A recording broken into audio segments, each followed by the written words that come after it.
5, 4, 3, 2, 1.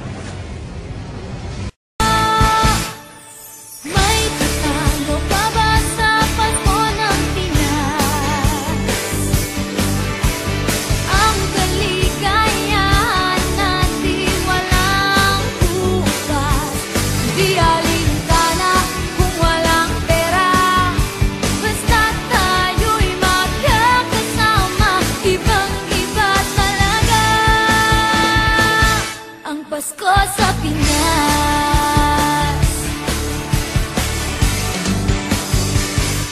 May simpleng regalo na si Ninong at si Ninang para sa inaanak.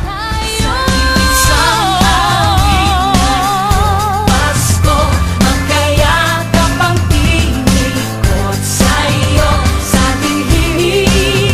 Ipagdiriwang ang pag-ibig at ito ay tatawid sa buong daigdig. Sa isang awit na iyong Pasko, magkayakap ang tinikot sa'yo sa dilim. Nadarama na ang mahalaga ay magkasama tayo sa kwento ng Pasko.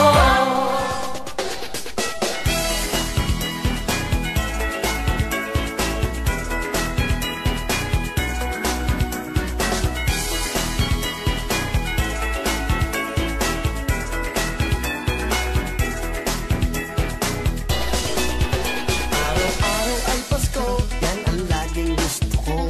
Mga bata ay may regalo, lahat ay nagmamahalan, mayroong pagbibigayan, may peace of mind lahat.